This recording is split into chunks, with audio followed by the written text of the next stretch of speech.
Certo, vamos desempacotar isso. Imagina uma sala de aula primária. Uhum, o cenário mais clássico possível. Pois é, uma criança pequena está ali sentada, aprendendo a escrever suas primeiras letras. E a professora caminha pelas fileiras e exige que o cotovelo da criança fique, tipo, a exatos 2 dedos de distância da borda da mesa. E a cabeça tem que estar levemente inclinada para a esquerda, né? Exato. O braço direito precisa repousar numa posição geometricamente perfeita.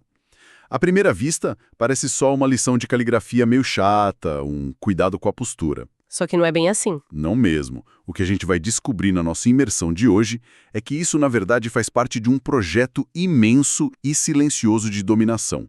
Porque, historicamente, quando a gente tenta visualizar como o poder opera na sociedade, a nossa mente constrói umas imagens meio dramáticas, sabe? Sim, a gente pensa logo na força bruta. Isso, um rei sentado num trono de ouro, um exército marchando com espadas gigantes, ou então uma punição pública espetacular numa praça. O poder sempre pareceu algo massivo, barulhento e violento. Mas o material que temos para analisar propõe uma reviravolta bem perturbadora nisso. Com certeza. Fica o questionamento: e se a forma mais profunda de poder não for uma espada, mas sim um cronômetro? O objetivo da nossa análise hoje é entender exatamente essa virada. Entre os séculos 17 e 18, a sociedade ocidental alterou radicalmente a forma de enxergar, treinar e controlar o corpo humano. Uma mudança total de paradigma. Sim, a tese central dos textos que estamos explorando é monumental. O poder deixou de ser apenas aquela força esmagadora que se impunha de cima para baixo através de ameaças de morte. Que era o padrão dos reis, né? Exatamente. Em vez disso, ele se transformou em uma microfísica. Tá, e o que isso significa na prática para quem está nos ouvindo? Significa que o poder se infiltrou nas rotinas mais banais, na postura daquela criança na escola que você mencionou, nos movimentos milimétricos de um operário na fábrica, na organização das camas de um hospital. O objetivo não é mais simplesmente destruir o corpo de um inimigo ou prender o criminoso. O alvo mudou. O objetivo passou a ser a fabricação de um corpo novo, um corpo que consiga ser incrivelmente produtivo e, ao mesmo tempo, absolutamente obediente. E para ancorar essa ideia abstrata em algo bem visual para quem acompanha a gente, as fontes trazem o exemplo da transformação da figura do soldado. Ah, esse exemplo é perfeito. É uma comparação fantástica, porque ilustra essa mudança de um jeito quase gritante. No início do século XVII, o soldado clássico era alguém reconhecido de longe, quase como se ele tivesse nascido para a guerra, sabe? Sim, ele exalava aquela valentia natural. Isso, o texto relata que o corpo dele era tipo o brasão da sua força. Ele exibia um peito largo, ombros imensos, um andar orgulhoso. Era um cara que aprendia a lutar entrando na briga mesmo. A coragem era vista como um dom, né? Um atributo inato. Exato. Mas aí, ao avançar algumas décadas, chegando lá no final do século XVIII, o soldado deixa de ser esse herói instintivo. A narrativa muda completamente. Ele vira algo que pode ser fabricado. A famosa argila sem forma. Perfeito. As instituições pegam uma pessoa comum, que o texto descreve bem assim como uma argila sem forma, e constroem ali uma engrenagem. Tem aquele registro da portaria militar, né? Sim, o registro de 1764. Ele detalha como um recruta devia ser encostado contra uma parede para ter sua postura totalmente corrigida. Os calcanhares, a cintura, as costas das mãos, tudo precisava tocar a parede em ângulos exatos. É tipo um apagamento da natureza e a imposição de um formato totalmente artificial. O que é fascinante aqui é o conceito que surge a partir dessa argila moldável. É o que o autor chama de corpo dócil, e essa é a espinha dorsal de toda a nossa discussão de hoje. Corpo dócil. Fica a dica para nossa audiência anotar mentalmente. Isso, um corpo dócil é aquele que pode ser submetido, utilizado, transformado e principalmente aperfeiçoado.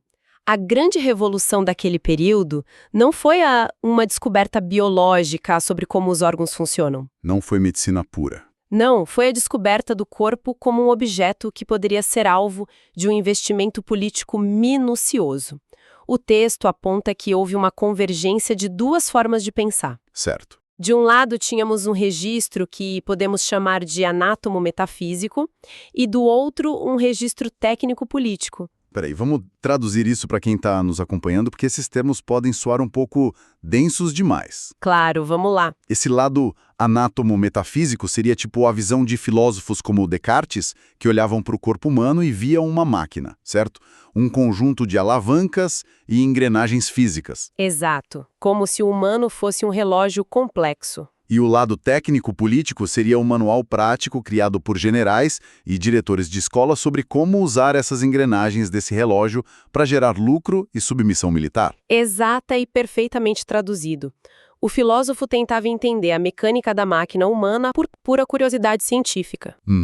Enquanto o general e o administrador do hospital queriam saber como extrair utilidade prática dessa máquina no dia a dia. E quando o manual prático e a visão mecânica se encontram... Bom, nasce a disciplina moderna. Sim, e a engenhosidade desse sistema disciplinar, a sua elegância meio sombria, na verdade, é que ele resolve um grande paradoxo. Qual paradoxo? Ele consegue aumentar a utilidade econômica do corpo humano, tornando o indivíduo mais forte, mais rápido, mais produtivo, mas, simultaneamente, diminui drasticamente a sua força política. Ou seja, maximiza o lucro e minimiza a chance de revolta. Exatamente. Quanto mais útil e eficiente a pessoa se torna na fábrica ou no exército, mais as suas vontades estão amarradas, garantindo essa obediência total. Caramba!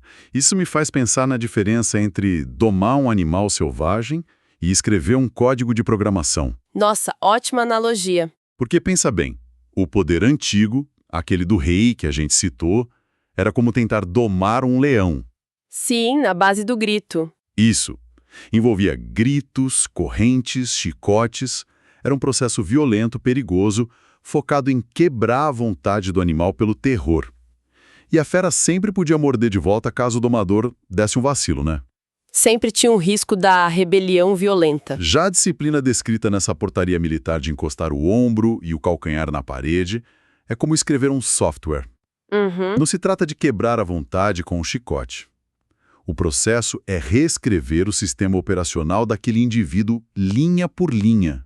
Ajusta a junta do joelho ali, corrige a inclinação do pescoço aqui. Exato.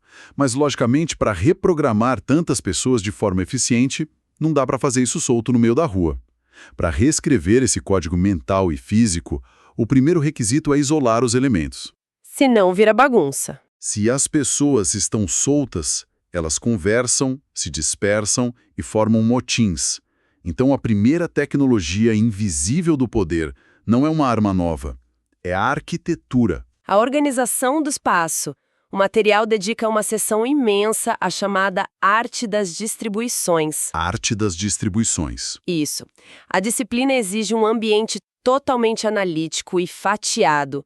Para controlar as ações, primeiro é preciso fixar as pessoas no espaço.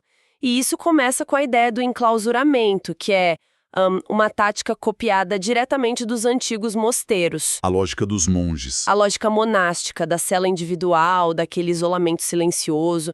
Isso é secularizado e transferido para as escolas, para os quartéis e para os hospitais. Só que trancar as pessoas é só o começo, né? Exato. Trancar as pessoas dentro de muros é apenas o estágio mais rudimentar do controle. O grande salto tecnológico acontece quando o espaço passa a ser não apenas fechado, mas articulado através de locais funcionais. E aí tem um exemplo histórico nas fontes que ilustra isso perfeitamente pra gente. O Hospital Naval de Rochefort, na França. Nossa, o cenário nesse lugar, em um Rochefort, parece caótico até para os padrões da época. Uma loucura total. Era um porto militar agitado, cheio de marinheiros adoecendo após longas viagens, tinha mercadoria circulando sem parar, contrabando acontecendo bem debaixo do nariz dos oficiais. Era um caldeirão de confusão. E o detalhe mais revelador que os textos trazem é que a primeira medida para consertar o hospital de Rochefort não teve absolutamente nada a ver com medicina. Ah, isso é muito curioso. Foi uma medida econômica e fiscal. A primeira coisa que eles fizeram foi trancar os remédios e vigiar o estoque para evitar roubos. Ou seja, a supervisão administrativa veio antes da médica. Exato.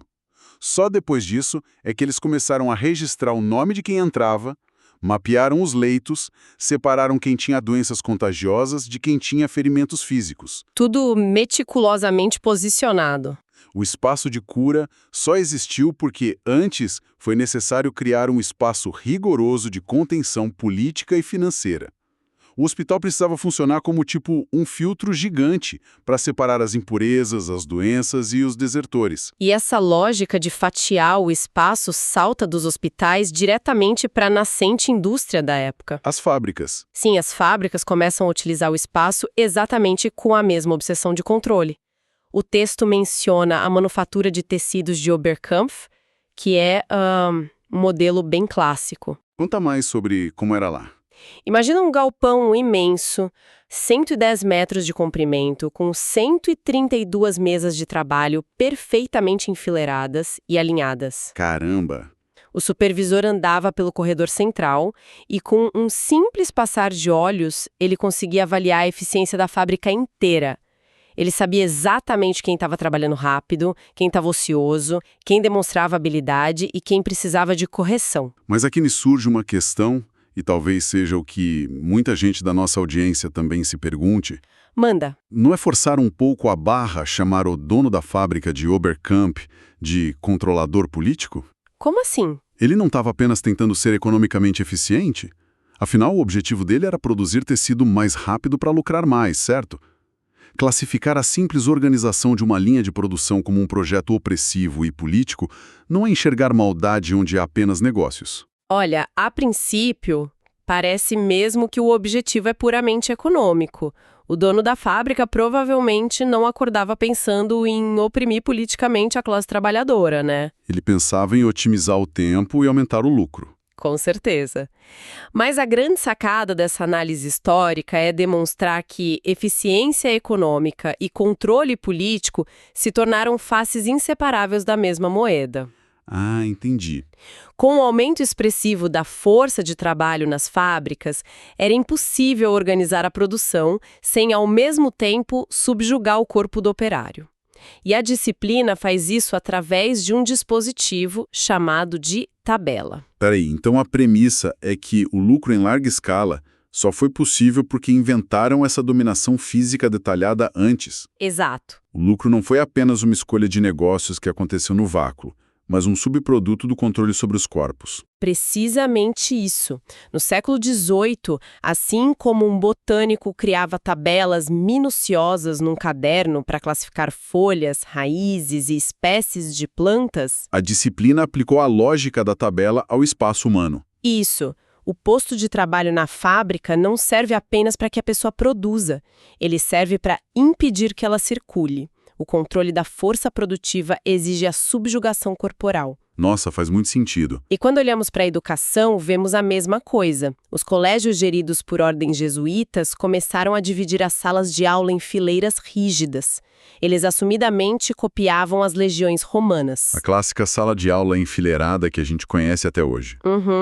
Tinha um lugar fixo para os melhores alunos na frente, os medianos no meio e os piores ao fundo. O espaço escolar deixou de ser apenas um teto sobre o qual se encenava. Ele virou uma máquina. Passou a ser um instrumento mecânico de hierarquização, recompensa e punição. Incrível.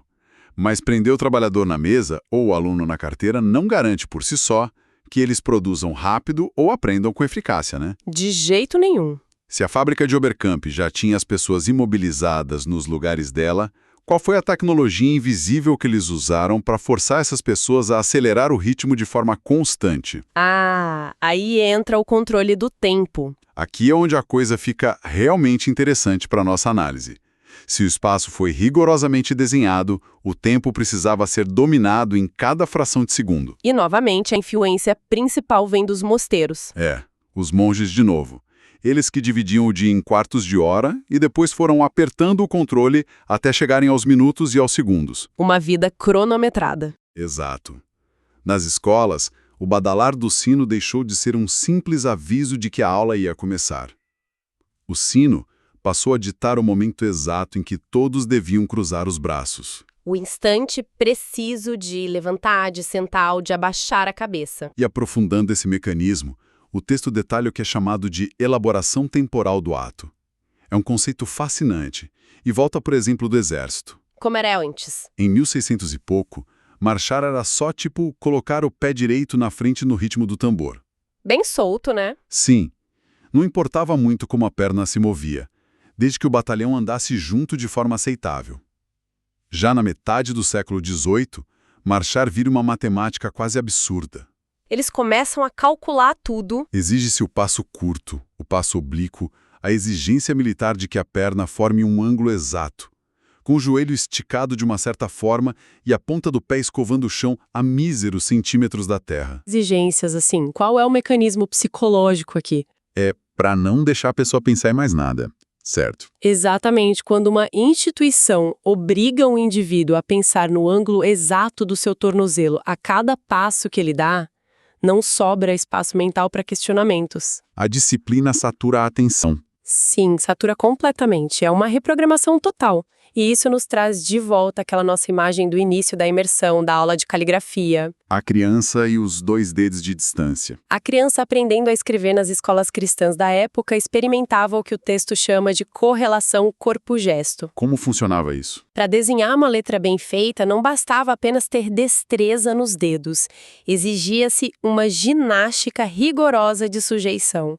A distância entre o corpo e a mesa, o posicionamento do braço livre, a curvatura da coluna, tudo compunha um bloco indissociável. A ideia central é que um gesto perfeito só nasce de um corpo inteiramente dominado em todas as suas partes, né?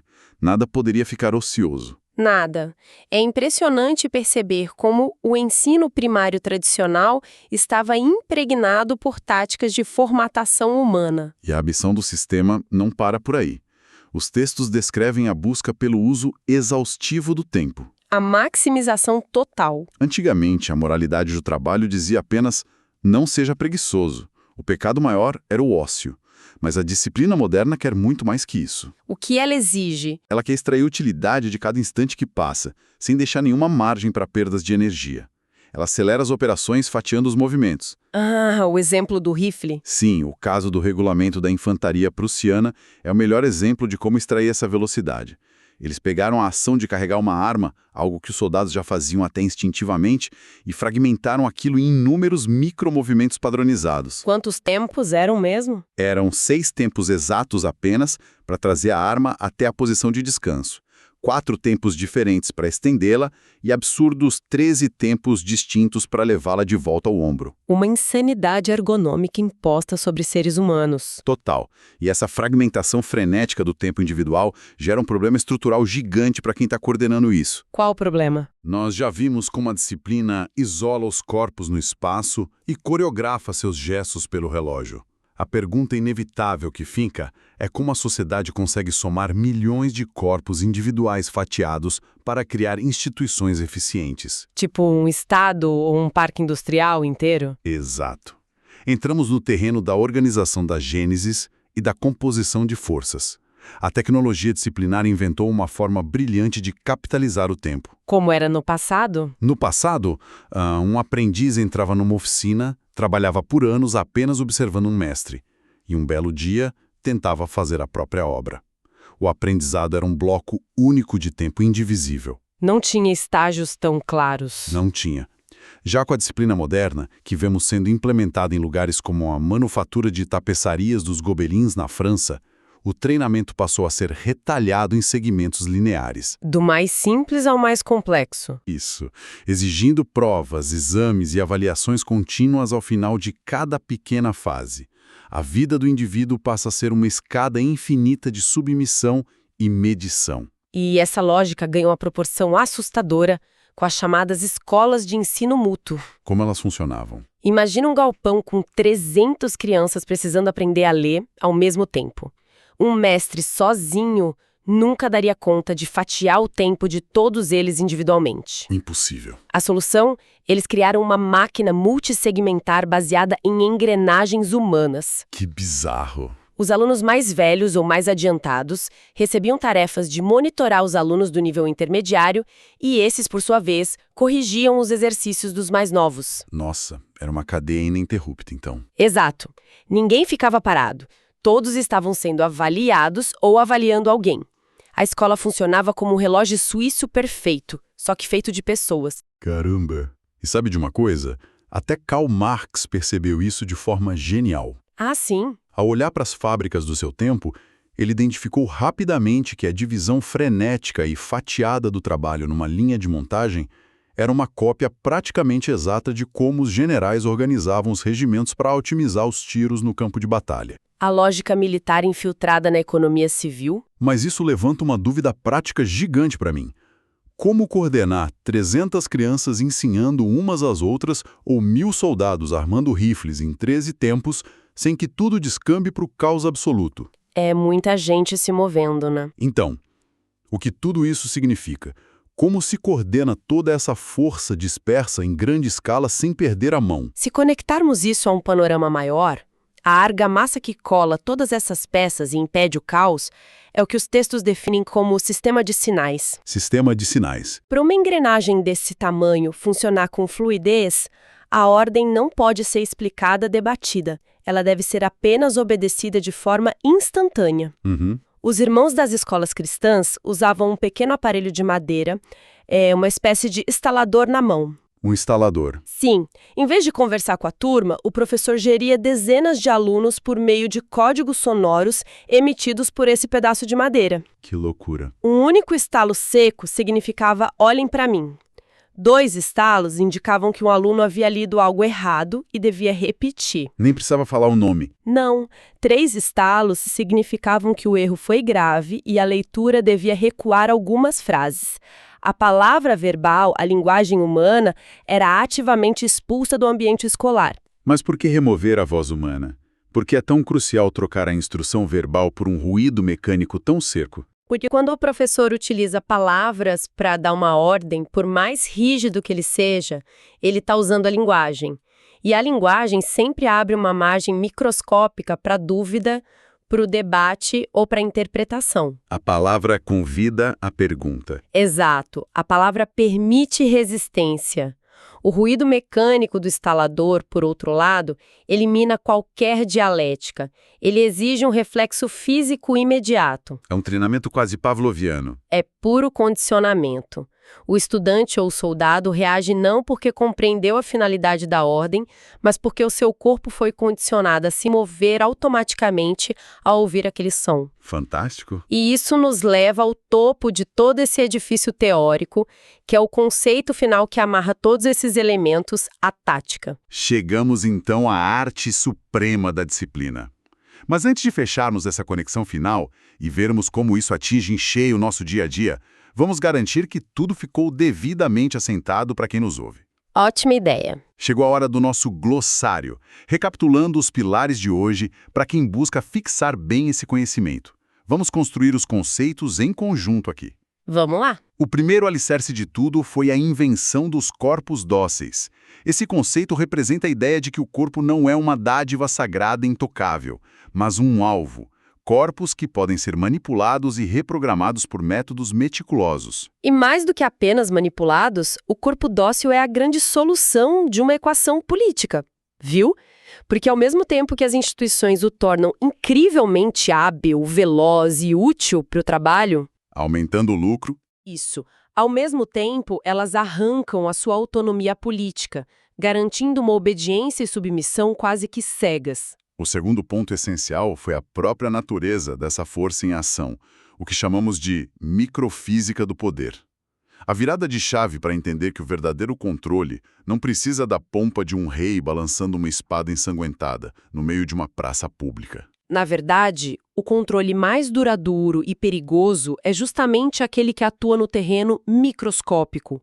A microfísica opera fatiando o tempo, mapeando a arquitetura de um hospital ou, como você disse no início, corrigindo o ângulo exato do cotovelo de uma criança na escola. Agindo nos detalhes mais silenciosos e invisíveis da vida cotidiana, né? Isso mesmo. E para coroar todo esse mecanismo absurdo, definimos a tática. A arte militar e social de pegar indivíduos condicionados espacialmente e temporalmente e combiná-los. Se cada pessoa isoladamente é uma engrenagenzinha, a tática é a habilidade de montar a máquina inteira. criando forças coletivas que são vastamente mais poderosas do que a soma das partes individuais. A tática organiza a multidão para que ela funcione com a precisão de um único ser. O que nos leva à brilhante tese conclusiva dos textos analisados hoje. Frequentemente, a história nos conta que o sonho de uma sociedade perfeita, gerado lá no século XVIII, era fruto apenas do trabalho intelectual de juristas, sabe? Aqueles iluministas idealizando direitos universais. Exato. Um contrato social pacífico baseado inteiramente na vontade livre das pessoas. Mas a realidade não é tão romântica assim. Nem um pouco. No entanto, havia um outro sonho de sociedade operando nas sombras. Um sonho com uma fundação estritamente militar. O sonho de uma sociedade baseada não na liberdade de expressão ou de ideias, mas nas fileiras, na coerção permanente e engrenagens humanas funcionando sem o menor solavanco. Generais imaginando corpos enfileirados que respondem automaticamente ao toque de um sino ou ao estalar de um aparelho de madeira. É assustador. Que jornada profunda pelo avesso da nossa própria história e das raízes de como nós fomos moldados, hein? Uma imersão e tanto. Com certeza.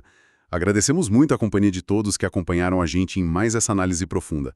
Mas antes de irmos, é impossível não pegar toda essa reflexão dos séculos passados e olhar para o nosso próprio pulso hoje. Ah, nossa modernidade. Nós vimos como a disciplina clássica transformou humanos em máquinas dóceis usando posturas forçadas contra a parede, divisões rígidas de horários e o som afiado de estalos de madeira nas escolas para barrar o pensamento independente. Tudo cronometrado. Hoje temos relógios inteligentes vibrando no nosso pulso, mandando levantar após 30 minutos sentado. Temos aplicativos contabilizando nossos milissegundos de atenção numa tela e até softwares corporativos registrando os movimentos oculares de funcionários durante reuniões por webcam. A tecnologia mudou, mas a lógica. Pois é.